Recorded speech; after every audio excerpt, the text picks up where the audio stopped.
Hey, what's up, guys? This is Kevin, aka K-Man1, coming at you with a new episode of Self-Sufficient Scape.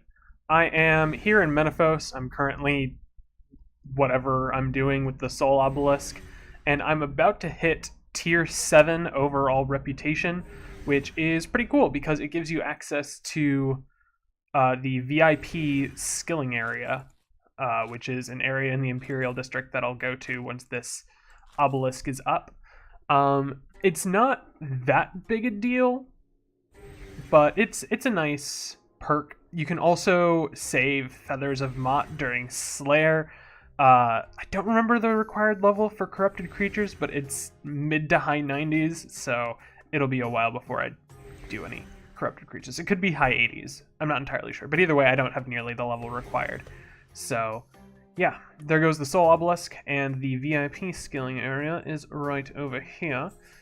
And it has all of the things that you've come to expect. It's got fishing spots, it's got tree chopping spots, and, importantly for my purposes right now, it's got mineral deposits. In addition, it has an actual bank chest instead of just a deposit box, which I'm a fan of.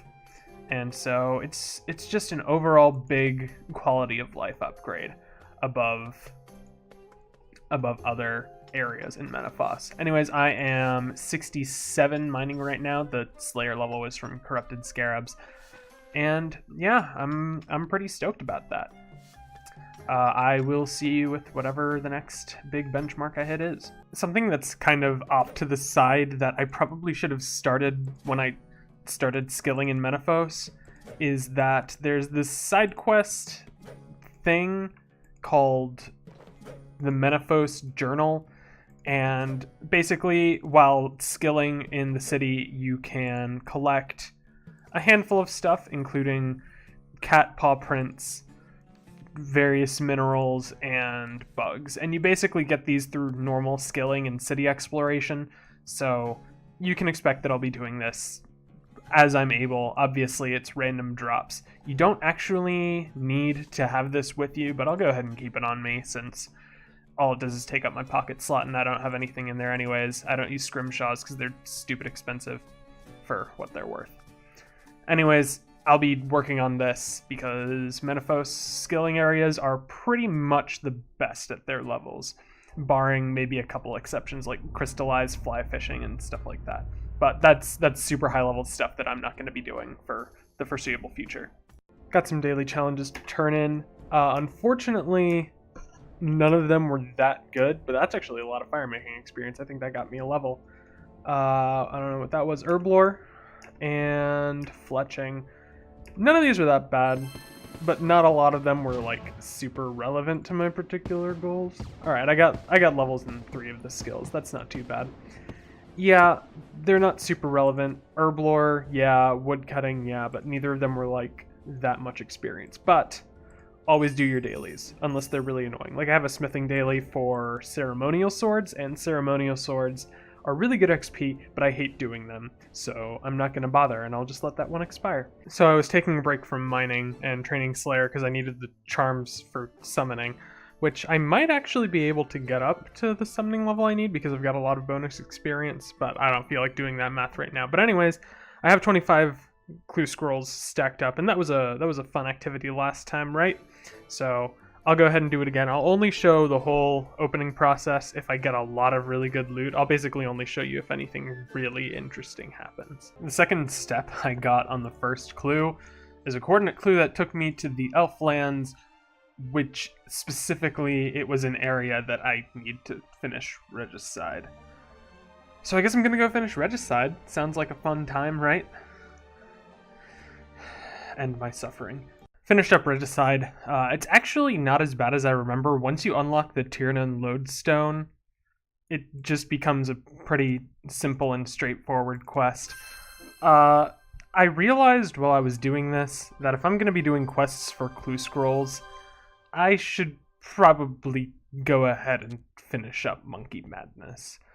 Seems kind of hypocritical for me to be finishing up these requirements while leaving other stuff undone. One thing that I do want to mention, though, is that Regicide grants you access to halberds, which are two-handed melee weapons which have an additional square of range over regular melee weapons rather. The biggest benefit of this is that that extra range also applies to area of effect abilities, meaning that Hurricane hits everyone in a 2 square radius, and the Cleave ability hits everyone like 2 squares in front of you instead of just 1. So very, very useful for whenever you're fighting anything where AoE damage is beneficial. I will be taking advantage of halberds in the future, but I will get to that when I get to that. Alright, here's the Monkey Madness quest, finally finished. Again, it's not a difficult quest, it's just annoying, and I hate doing it. I've done it 3 times, once on my main in Old School and once on my main in RS3, and I know that it's not that bad for people who have like completed it a bunch of times for like Deadman mode or for like all of their alt accounts, but it's just such a pain. I don't feel like doing it. Anyways, I'm gonna claim the experience from Dayro, and something to note is I mentioned before that damage is normalized across weapon tiers. So that's the reason why Monkey Madness isn't as much of a priority as it would be in Old School. I'm going to focus on Strength, because Strength is my lowest skill right now. Well, it's my lowest combat skill right now. It's not my actual lowest skill. But yeah, damage is normalized, so Dragon Scimitars aren't really that useful. Plus, I feel like the combat abilities from two-handed weapons are generally better for melee, for pretty much all applications. Yeah, the only thing left for starting the Recipe for Disaster subquest is I need 70 cooking, so I'm going to go knock that out real quick. Like I said, I'm here training some cooking. Sorry that the game sounds are a little loud, but I don't really know how to turn them down.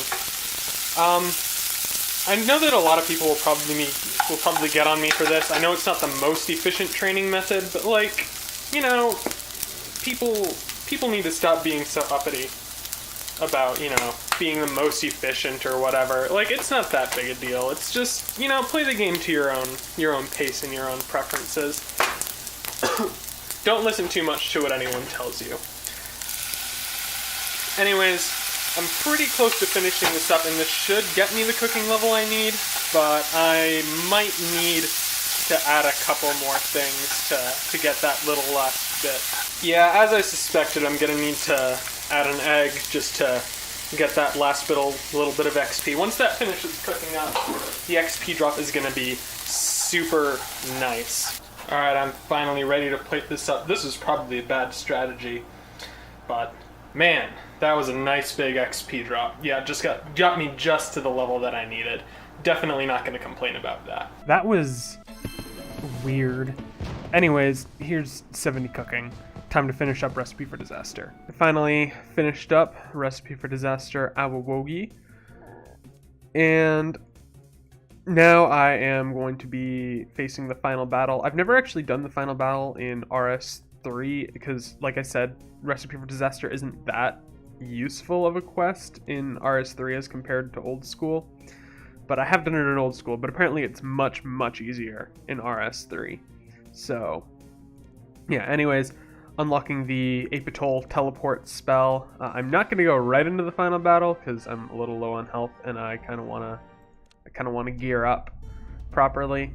But yeah, turns out I didn't have enough quest points to actually go to the final battle. So here's Sheep Herder, which is incidentally also a perf requirement. So double whammy there. Alright, now with sufficient quest points in hand, I will be going to the final battle. It's not particularly difficult. Basically, you're just fighting monsters from the prerequisite quests. I'm pretty sure, yeah, you can't use prayers in here, so prayer potions were a little bit of a wasted inventory slot, but whatever. It's not that big a deal. For Reed, or Flambade, you need to have what's called the ice gloves equipped, but other than that, everyone pretty much functions as you might expect. So, pretty easy stuff. I shouldn't be here too terribly long. And yeah, should be fun. Yeah, the Culinary just gets bodied. And I know that I said that this is an easy fight compared to Old School, and you might just be saying, oh, well, you've got really high combat stats. But here's the thing. I really don't have that high of combat stats.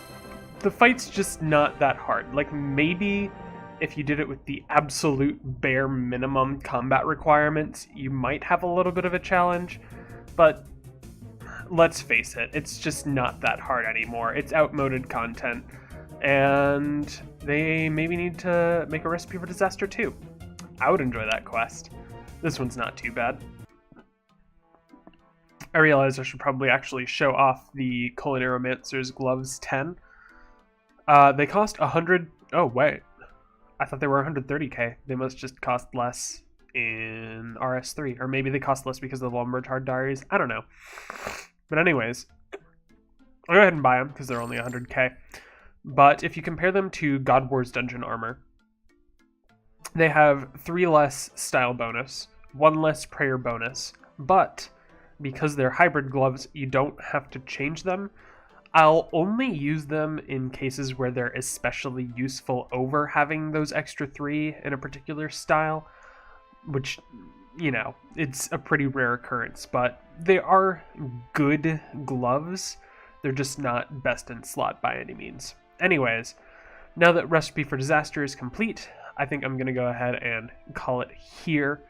I want to go ahead and say thank you very much for watching, and I guess I will see you in the next episode.